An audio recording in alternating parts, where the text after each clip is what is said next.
paano ilalagay yung mga sticker na ginawa natin nung nakaraan sa ating messenger. Itong video na to, ituturo ko po sa inyo step by step kung paano ko yan nilagay.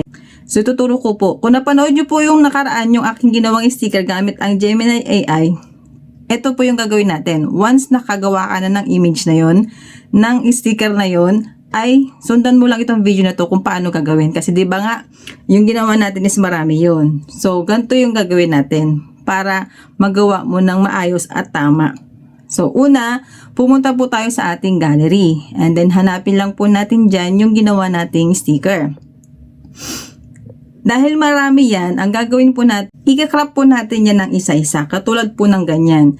Ayan, i-crop nyo po isa-isa yung gusto ninyong sticker na ilalagay ninyo sa messenger.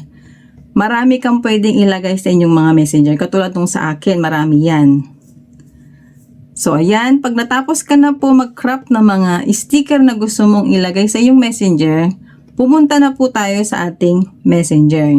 Once nandyan na tayo, pili ka lang ng i-chat mo dyan.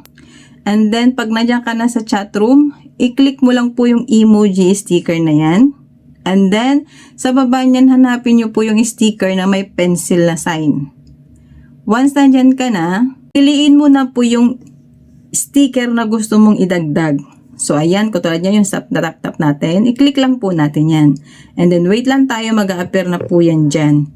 And then, pwede mong piliin original, outline, or yung full. So, dahil nga okay na to sa akin, pwede na pong gamitin yung full para maisama din po yung nasa taas sa ating mga sticker. Pero kung yung mukha lang natin ang gusto mo makuha, ilagay mo outline. Pero kung gusto mo lahat, pwede mo pong gawin full na lang. And then, click save.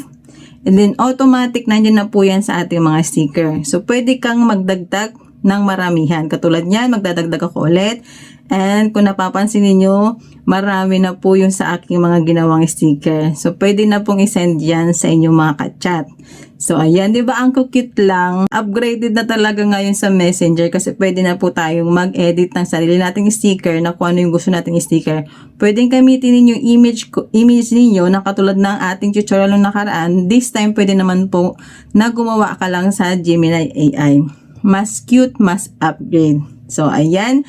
Sana po ay nasundan po ninyo itong video na to. Huwag pong kalimutan mag-like, comment, and share para marami din po makapanood, masubukan ito kung paano ang gagawin. So, panoorin nyo po yung nakaraan video ko para malaman ninyo kung paano yan ginawang sticker na yan. Nandun na po sa nakaraan natin video sa mga hindi pa po nakapanood.